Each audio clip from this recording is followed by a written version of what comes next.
한 가난한 유대인이 돈이 없어서 기차 여행을 무단으로 하고 있었습니다. 기차를 타고 가다가 차장이 들어와서 차표를 검사합니다. 그러다가 기차표가 없다는 것이 발각이 되어서 그는 다음 정거장에서 차장이 엉덩이를 발길로 차서 쫓아내 버렸습니다. 그래서 그 다음 기차를 기다리고 또 그 기차에 올라탔습니다. 그렇지만 역시 또 차장의 검사에 걸려가지고 엉덩이가 채여서 또 그 차에서 쫓겨났습니다. 이렇게 한 정거장씩 계속해서 여행을 가고 있었습니다. 그러던 이제 어떤 기차를 올라탔는데 옆에 있던 사람이 묻습니다. 어디까지 가세요? 네, 엉덩이가 성할 때까지 갑니다. 정말 우리의 인생이라는 것이 녹록하지 않은 것 같습니다. 히브리서 저자는 십자가의 의미를 가장 탁월하게 설명하고 있습니다. 다른 어떤 서신서보다 십자가의 의미가 무엇인지를 제사의 관점에서 탁월하게 설명을 합니다. 오늘로 이제 히브리서 설교를 마치고 다음엔 또 시편으로 넘어가겠습니다만은 우리가 이 히브리서를 마감하기 전에 반드시 정리하고 넘어가야 할 게 뭐냐면 예수 그리스도의 십자가의 그 속죄의 제사가 얼마나 귀중한 것인가 이거를 분명하게 인식하는 겁니다. 그래서 이 시간에는 예수 그리스도의 십자가의 속죄 제사의 특징 5가지를 함께 정리하면서 여러분과 제가 가슴속에 다시 한번 새기기를 원합니다. 예수 그리스도의 십자가 제사는 무엇보다 제사장이 탁월한 제사였습니다. 무슨 일이든지 누가 하느냐에 따라서 크게 그 결과가 달라지죠. 어떤 작품을 만들어도 누가 만들었느냐에 따라서 크게 달라지는 겁니다. 위대한 작가가 뭘 만들었다면 그 가치는 수백억을 호가하는 그런 작품이 되지만 별 볼 일 없는 사람이 뭘 만들면 아무런 가치가 없지요. 근데 예수님이 행하신 십자가의 제사, 그것은 바로 하나님의 아들이신 예수 그리스도 그분이 하신 일이라는 것입니다. 예수 그리스도는 천사보다 탁월하고 모세보다 탁월하고 아론 계열의 모든 제사장들보다 탁월한 멜기세덱의 반차를 따른 그런 제사장이라는 것입니다. 하나님의 아들이 제사장 역할을 해서 이루신 제사예요. 두 번째로는 제물이 탁월합니다. 구약의 모든 제사들은 다 짐승을 잡아서 제사했습니다. 소나 양이나 비둘기나 혹은 염소를 잡아서 제사를 드렸지만 예수 그리스도는 자신의 몸을 들여서 제사했습니다. 그래서 예수님의 제사는 구약의 모든 수백만의 제사가 드려졌지만 그거와는 비교할 수 없는 그런 탁월한 제사였다는 것입니다. 그리고 이 제사를 드린 제사의 장소, 성전에서 드린 이 제사가 그 장소가 크게 다르다는 것입니다. 구약의 모든 제사는 이 땅에 있는 성소에서 제사를 했어요. 그러나 예수 그리스도는 하늘의 성소에서 제사했습니다. 구약의 제사는 성전 바깥에서 짐승을 잡습니다. 그리고 성전 밖에 있는 번제단에서 제물을 불태우고 그 피를 받아가지고 성소로 들어갑니다. 그래서 거기서 뿌림으로 제사가 완료됐죠. 근데 예수님은 영문 밖에서 십자가에 달려 죽으셨어요. 그리고 그 당시에 성전에 있던 헤롯 성전에 들어간 게 아니에요. 어디로 들어갔습니까? 부활해서 하늘 성소에 들어갔다고 성경은 말하고 있죠. 그래서 예수님의 부활이 아주 중요한 겁니다. 예수님의 속죄의 제사는 죽음에서 끝나는 것이 아니라 부활까지 이어지는 거예요. 성소에 들어가서 하나님과의 화목이 이루어지는 데서 제사가 끝나기 때문에. 근데 예수님은 부활하셔서 하늘 성소에 들어가셨어요. 그러니까 땅에 있는 성전에서 드리는 제사와 하늘에서 드리는 이런 제사와는 차이가 비교할 수 없는 거죠. 그런 제사를 예수님이 드리셨어요. 또 이 제사의 효과가 다릅니다. 구약의 모든 제사는 수천만 번의 제사가 드려졌지만 우리의 죄를 온전하게 깨끗하게 하지 못한다고 했어요. 황소와 양의 피가 우리의 죄를 없애지 못했습니다. 그런데 예수 그리스도는 그 몸으로 속죄하심으로 말미암아 우리의 죄를 온전하게 해결하시고 영원한 속죄의 제사를 완성하셨어요. 그러니까 우리의 죄를 깨끗하게 씻어 준 겁니다. 제사라는 것이 죄를 씻는 목적으로 드려지는 건데 죄를 씻지도 못하는 제사를 그동안 드려왔는데 예수님은 십자가에서 죄를 씻는 제사를 드린 거예요. 그래서 예수님 때문에 우리의 죄가 씻겨진 줄로 믿습니다. 우리가 어떻게 하나님 앞에 의로워질 수 있어요? 예수님이 죄를 없애는 제사를 십자가에서 드리셨기 때문입니다. 그리고 마지막 다섯 번째는 이것의 결과이지만 결국 이 제사의 결과가 어떻게 됐느냐? 구약의 모든 제사는 제사를 드렸지만 또 제사를 드려야 돼요. 그래서 휘장이 그대로 남아있는 겁니다. 휘장이 남아있다는 것은 하나님과 인간 사이에 가로막힌 장벽이 있다는 것입니다. 근데 예수님이 십자가에 달려 돌아가실 때 휘장이 찢어졌어요. 그리고 휘장이 열리면서 예수님은 하나님 앞에 나아갈 수 있는 새롭고 살 길을 열어주셨죠. 휘장이 찢어졌기 때문에 이제는 더 이상의 제사가 필요가 없는 겁니다. 구약의 제사는 계속 그 이후에도 예수님 이후에도 계속 예수님의 십자가의 그 제사를 믿지 못했기 때문에 계속 드렸어요. 결국 나라가 망한 다음에 그 제사는 지금은 이제 없어졌어요, 사실상. 그래서 유대인들도 제사를 드리지는 않습니다, 지금. 그들은 회당에 모여서 말씀의 제사를 드려요. 우리가 예배 드리는 것하고 아주 흡사해요. 그러나 예수 그리스도를 믿지 않기 때문에 여전히 그들은 구약의 제사를 다만 말씀의 제사로 바꾸어 드리고 있다. 그렇게 믿고 있을 뿐입니다. 하나님과 죄인 사이에 여전히 휘장이 막혀 있어요. 그러나 예수님의 속죄의 제사로 휘장이 이제 거쳤기 때문에 하나님 앞에 나갈 수 있게 됐고 하나님 앞에 나갈 수 있기 때문에 이제 누구든지 왕 같은 제사장이 된 겁니다. 구약의 제사는 여전히 제사장이 있어야지만 나갈 수 있어요. 그러나 예수님은 우리를 왕 같은 제사장으로 만들어서 누구든지 출입할 수 있도록 휘장을 다 걷어내 버리셨다는 것입니다. 이렇게 다섯 가지 측면에서 구약의 제사와 예수 그리스도의 십자가 제사는 엄청난 차이가 있는 겁니다. 비교할래야 비교할 수가 없는 거예요. 그렇기 때문에 우리의 구원이라는 것이 얼마나 놀랍냐 하는 것이죠. 그렇기 때문에 예수 그리스도를 붙들고 예수 그리스도의 십자가의 그 공로를 붙들고 신앙생활을 해야 된다는 건데 히브리서의 수신자들 가운데 많은 사람들이 구약의 제사로 자꾸만 돌아가려고 그러는 거예요. 구약의 제사로 돌아가는 건 배교하는 거다. 절대 그러면 안 된다. 이렇게 말씀을 하고 있죠. 그러면서 그것이 이제 10장까지 나오고 11장에 와서 이제 우리가 그러면 믿음으로 살아야 되는데 믿음이라는 것이 뭐냐? 믿음이라는 것은 히브리서 11장부터 이제 설명을 해주는데 특별히 히브리서 11장은 믿음장으로서 믿음이 무엇인지를 알려줘요. 믿음은 바라는 것들의 실상이고 보이지 않는 것들의 증거라고 했어요. 소망은 눈에 보이지 않습니다. 그러나 믿음은 눈에 보인다는 것입니다. 실상이니까. 증거니까 만져질 수 있고 우리가 그걸 경험할 수 있는 거라는 겁니다.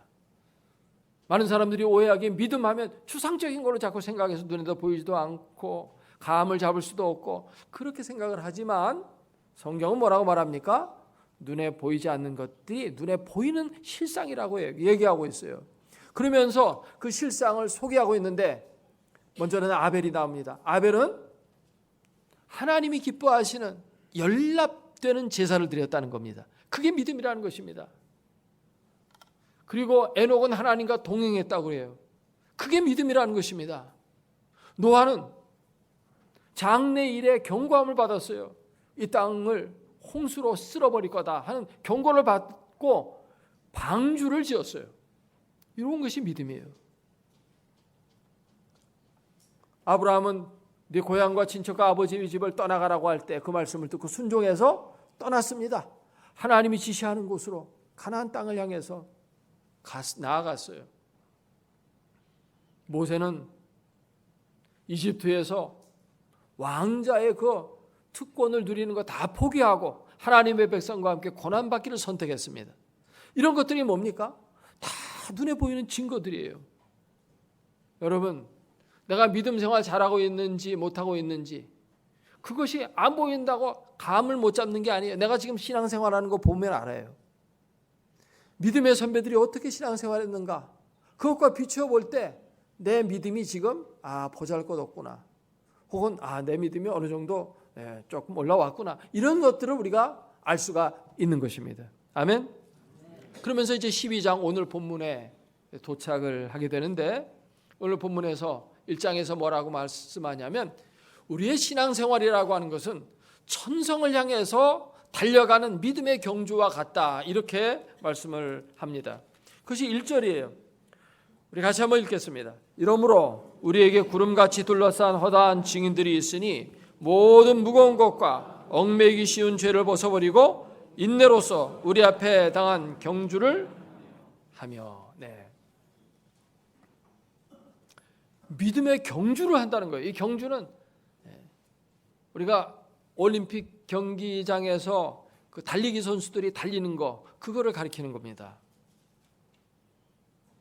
그렇기 때문에 우리는 모든 무거운 짐과 얽매이기 쉬운 짐들을 다 벗어버리고 달려야 된다 이렇게 말해요. 우리가 여기서 생각해 보아야 될 것은 우리가 예수 그리스도를 믿으면 예수님이 모든 죄를 해결하시고 죄 때문에 온 모든 저주와 죄책과 이런 것들 다 걷어냈기 때문에 예수님만 믿으면 만사형통하고 모든 게 잘 되고 건강하고 행복하고 그런 삶이 되어야 하잖아요.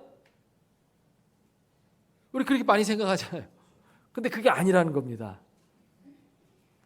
예수님이 모든 문제를 다 해결했음에도 불구하고 우리 앞에 고난도 있고 시련도 있고 역경도 있다는 것입니다. 그래서 많은 사람들이 잘못 생각해서 어려움을 당하면 이거는 마귀가 주는 거니까 조금만 더 참고 이제 있으면 하나님이 좋은 걸 주실 거야. 하나님은 결코 우리에게 고난을 주시지 않아. 이렇게 생각하고 말하는 사람들이 있어요. 그런데 오늘 말씀을 보면 고난을 누가 준다고 했습니까? 하나님이 주신다는 것입니다. 우리는 여기서 놀라게 되죠. 우리의 고난을 없애기 위해서 예수님 보내주셨는데 왜 예수님 그 십자가의 고난 후에도 하나님이 여전히 우리에게 고난과 시련을 주시는가? 오늘 말씀을 보니까 하나님이 우리를 사랑하시기 때문에 고난을 주신다고 말씀하고 있습니다. 6절 보면 주께서 그 사랑하시는 자를 징계하시고 그가 받아들이시는 아들마다 채찍질하신다고 했어요. 그렇습니다. 하나님은 사랑하시는 자를 구원하기 위해서 독생자를 아낌없이 내어주셨을 뿐만 아니라 사랑하는 자를 위해서 또한 채찍질도 하시고 징계도 하신다는 겁니다. 그걸 통해서 우리를 훌륭한 신앙인으로 만들어가는 것입니다. 욥은 고난 속에서 이렇게 고백합니다. 내가 가는 길을 그가 아시나니 그가 나를 단련하신 후에는 내가 순금같이 되어 나오리라. 순금으로 하나님은 우리를 만들고 싶어 하시는 것입니다. 아멘입니까? 그렇기 때문에 성도가 고난을 당한다고 하는 것은 당연한 것입니다. 7, 8절에 보니까 너희가 참음은 징계를 받기 위함이라 하나님의 아들과 같이 너희를 대우하시나니 어찌 아버지가 징계하지 않는 아들이 있으리요.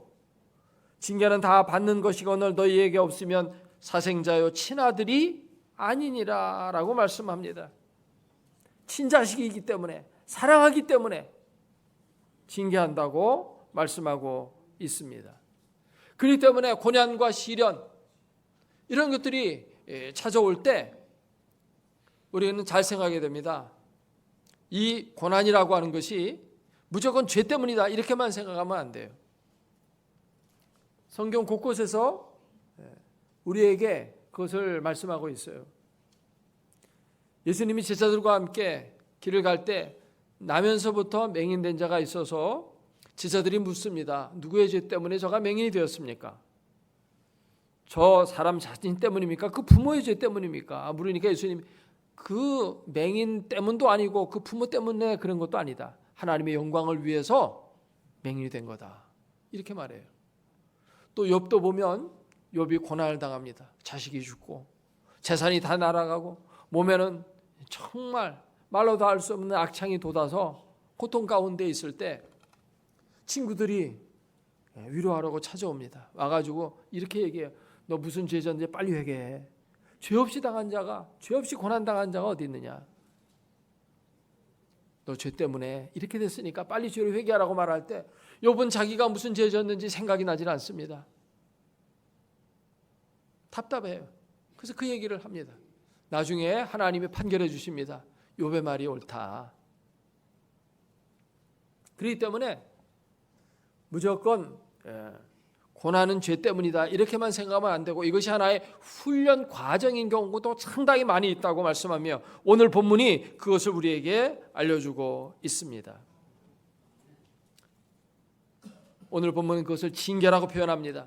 심판은 죄에 대한 형벌입니다. 하지만 징계라고 하는 것은 성숙과 성장을 위해서 하나님이 우리에게 주시는 것입니다.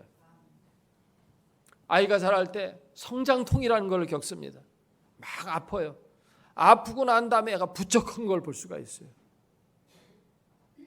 하나님은 우리 자녀들이 아름다운 믿음의 성장을 이루기를 원하고 계시는 것입니다. 고난이 없으면 성장이 없어요. 어떤 착한 사람이 야생 오리들이 먹을 게 없어가지고 삐쩍삐쩍 말라가는 모습을 보고 매일같이 그 야생오리들에게 먹을 걸 갖다 주었어요. 물고기를 잡아서 갖다 주고 여러 가지 먹을 것들을 계속 갖다 주니까 그 오리들이 그것을 먹고 이제 살도 찌고 이제 건강하게 자랐습니다. 근데 무슨 일이 생겨서 그 주인이 이사가게 됐어요. 이사가게 되니까 이 야생오리들은 그동안 오랜 습관에 주인이 갖다 주는 것만 받아먹고만 살았지 자기 스스로 뭘 잡아먹고 먹는 문제를 하는 그러한 것들을 잃어버렸습니다. 그래가지고 그 야생오리들이 다 굶어 죽었다는 잘하는 이야기들이 있죠. 그렇습니다. 작은 선은 큰 악을 닮았고 큰 선은 비정함을 닮은 겁니다. 누가 유명한 유학자가 한 경구라고 하는데 작은 선은 큰 악을 닮았어요. 그러나 큰 선은 비정함을 닮은 겁니다. 우리가 자녀들을 키울 때 자녀들이 말 안 듣고 늦잠 자고 하지 말라는 게임 너무 오래 하고 그럼 막 부모가 뭐라고 얘기를 합니다. 그러면 자식들은 막 짜증을 내요. 그러면서 막 신경질 뿌리고 그러거든요. 그러면 그 모습이 안쓰러워서 잔소리를 안 하게 됩니다. 교훈을 안 하게 돼요. 그 당시에는 좋아요. 그러나 결국 그렇게 해서 애들의 그런 습관이 결국 인생의 원칙을 배우지 못하고 실패하는 경우를 많이 보잖아요. 그렇기 때문에 작은 선은 큰 악과 별로 다르지 않은 거예요. 오냐오냐 해주는 게 그게 궁극적으로 좋은 게 아니에요. 어떨 때는 단호하게 매질도 하고 혼을 내줄 때도 있어야 되죠. 그래서 그것이 비정한 것 같지만 그것은 바로 큰 선을 닮았다는 것입니다. 한번 같이 얘기해 볼까요? 작은 선은 큰 악을 닮았고 큰 선은 비정함을 닮았다. 네. 이 원리를 오늘 본문이 얘기하고 있는 거예요. 하나님은 자기 백성을 사랑하시기 때문에 어떨 때는 비정하게 보여요. 아주 혹독하게 훈련시킬 때가 많이 있습니다. 성경을 읽어보면 고난당하지 않고 훌륭한 신앙인이 된 사람이 있습니까? 고난 없이 하나님 앞에 귀하게 쓰임받은 신앙의 영웅들이 있습니까? 없습니다. 요셉은 정말 죄도 짓지도 않았는데 무고하게 감옥에 가서 감옥 생활도 하고 그 속에서 말로 다 할 수 없는 고생을 하고 노예로 살고 그랬거든요. 근데 거기서 그는 훈련이 된 겁니다. 그래서 훈련이 되었기 때문에 하나님은 그를 이집트의 국무총리로 세우신 것입니다. 다윗은 정말 시기심이 가득한 사울 왕 밑에서 말로 다 할 수 없는 고난을 받았어요. 10년이 넘은 세월을 그는 서리빨 내리는 그런 들녘에서 잠을 자야 했고 이리 쫓겨다니고 저리 쫓겨다니고 국외로 망명을 하고 그렇게 큰 고통의 세월을 지낸 가운데 그가 훈련되어서 마침내 하나님께서 들으시는 위대한 성군이 되었습니다. 모세는 광야에서 40년 동안 양을 치면서 고생했어요. 거기서 훈련이 되는 것입니다. 하나님은 사랑하는 자를 그래서 징계하시고 그들을 훈련시키시는 것입니다. 시련과 고통, 이것이 바로 성장의 법칙이에요.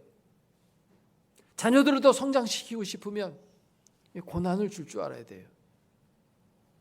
우리 또한 하나님 앞에서 그런 고난이 올 때 그것을 기쁨으로 달게 받아야 돼요. 하나님이 나를 사랑하고 계시구나. 그래서 이런 고난을 주시는구나. 오히려 기뻐해야 됩니다.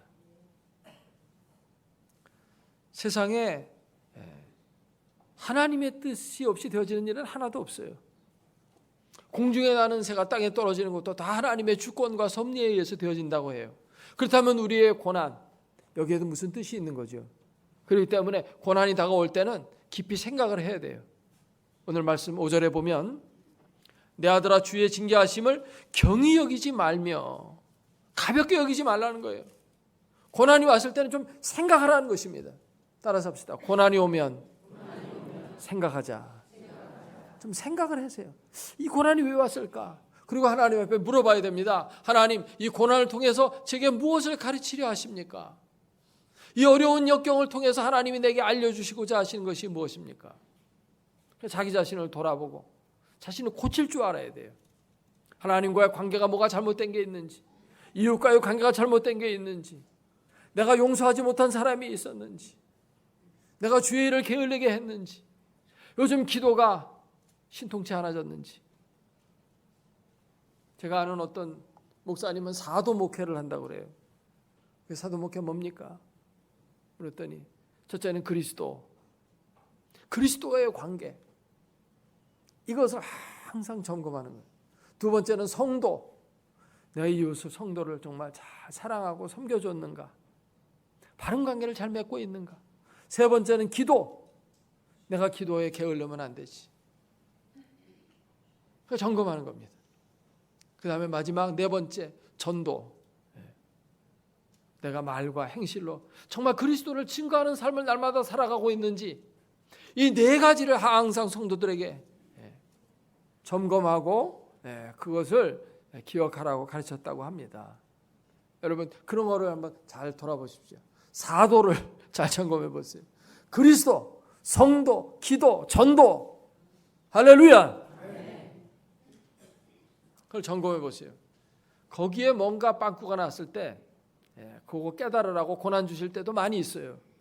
그래서 그걸 통해서 정말 훌륭한 그리스도인으로 한 단계 성장하는 것입니다. 아멘. 여기 11절에 보니까 무릇 징계가 당시에는 즐거워 보이지 않아요. 슬퍼 보여요. 그러나 후에는 그로 말미암아 뭐가 생깁니까? 연단 받은 자들은 뭐와 뭐를 맺어요? 의와 평강의 열매를 맺느니라. 하나님은 바로 이것을 주고 싶어 하시는 것입니다. 할렐루야. 다윗도 비슷한 고백을 합니다. 시편 119편 67절에서 고난당하기 전에는 내가 그릇 행하였더니 이제는 주의 말씀을 지키나이다. 71절 고난당한 것이 내게 유익이라 이로 인하여 내가 주의 율례를 배우게 되었나이다. 여러분도 이런 고백이 있기를 주의 이름으로 축원합니다. 12절 이하의 말씀을 보면은 피곤한 손과 연약한 무릎을 이렇게 세우고 너희 발을 위하여 곧은 길을 만들어 저는 다리로 하여금 어그러지지 않고 고침을 받게 하라 했습니다. 이 말씀의 뜻이 무엇입니까? 이 말씀은 다시 1절과 연결되면서 이게 쭉 본문이 전개되고 있다는 것을 말하고 있는 거예요. 1절에서 뭐라고 했냐면 경주자와 같이 힘차게 달려야 상급을 받는다고 얘기를 하고 있었거든요. 근데 여기 보니까 저는 다리, 여러분 다리를 저을고 있으면 이게 지금 경주가 되겠습니까? 그러니까 저는 다리를 고침받으라는 것입니다. 뭐로 고침받습니까? 하나님이 고치시는 방편이 있어요. 그게 고난이라는 것입니다. 고난을 통해서 뭔가 지금 잘못되고 있는 거, 게을러진 신앙생활, 그 고침받아가지고 힘차게 믿음의 전진을 해 나가라는 것입니다. 지난 주간에 저는 캐나다의 큰빛교회 이면수 목사님의 간증을 은혜 가운데 들었습니다.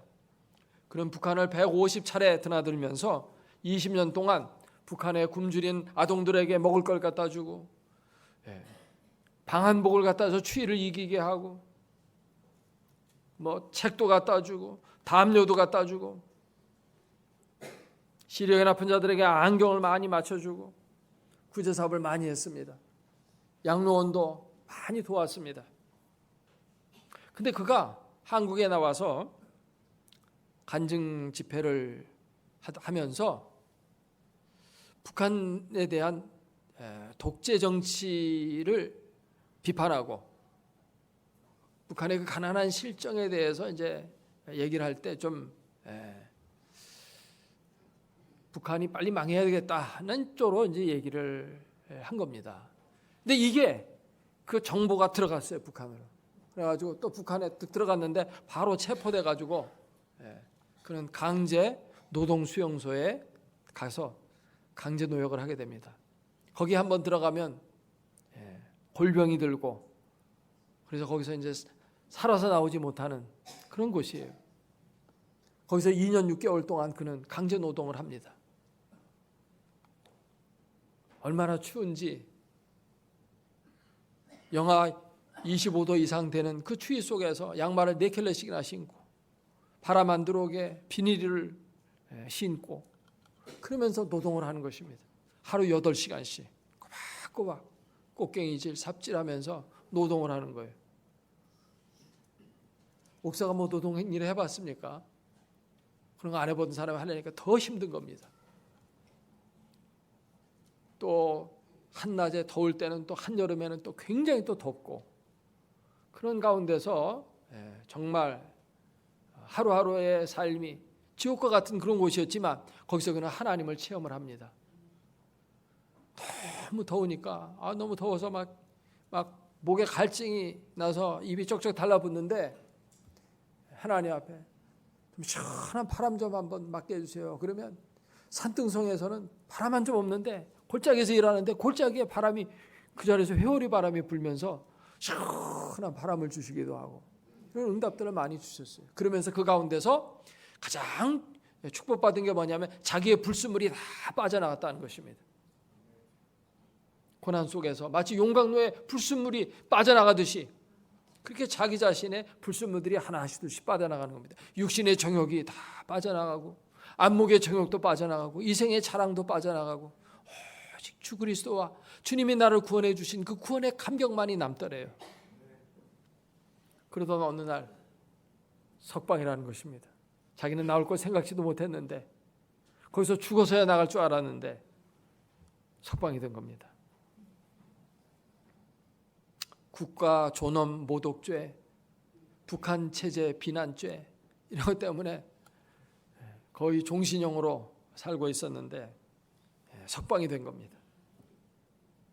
그때 그거는 하나님 앞에 깨달은 게 뭐냐면 이 세상에 시간이 이렇게 흘러가지만 그 속에 하나님의 시간이라는 것이 있구나 하는 걸 깨달았대요.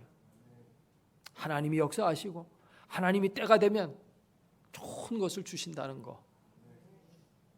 자기의 불순물이 다 빠져나가고 나니까 하나님이 석방시켜 주시더래요. 여러분, 고난이라는 것이 그런 것 같아요. 그렇기 때문에 하나님을 신뢰하고 원망하고 낙심하지 말고 그 고난을 경히 여기지도 말고 거기서 하나님의 뜻을 깨닫고 더 성장하면 그 고난은 이제 사라지게 될 겁니다. 훈련이 끝났기 때문에. 훈련하기 위해서 징계하는 건데 훈련이 끝나면 징계할 필요 없죠. 그때부터 이제 승승장구가 되는 겁니다. 고난이 끝나고 난 다음에 요셉은 승승장구했고 다윗도 승승장구했고 모두가 승승장구하잖아요. 이러한 삶이 여러분에게 있기를 주의 이름으로 축원합니다. 고난은 제3의 성례라는 걸 깨달았다고 임 목사님은 말했어요. 성례는 세례와 성찬이 성례거든요. 이걸 통해서 하나님 우리에게 놀라운 하늘의 신령한 은혜를 주셔요. 근데 하나님이 우리에게 또 하나의 성례를 주셨는데 그게 고난이에요. 고난을 통해서 하나님 우리에게 좋은 것을 주시는 겁니다. 고난은 변장된 축복으로 우리에게 오는 거예요. 고난이 다가올 때 피하지 말고 그 고난의 수레 위에 올라타서 오히려 그것을 이기고 승리하여 하나님 앞에 영광 돌리는 저와 여러분 되기를 바랍니다. 오늘 본문 2절 말씀을 보면 우리 주님은 십자가를 부끄러워하지 않고 그 믿음의 경주를 잘함으로 말미암아 마침내 승리해서 하나님 보좌 우편에 앉으셨다고 했어요. 그 예수 그리스도를 바라보라는 것입니다. 우리도 믿음으로 승리해서 고난을 이기고 하나님 앞에 믿음의 경주를 잘해서 예수 그리스도와 같이 영광의 자리에 함께 앉는 그러한 축복의 주인공들이 다 될 수 있기를 주의 이름으로 축원합니다. 기도하겠습니다.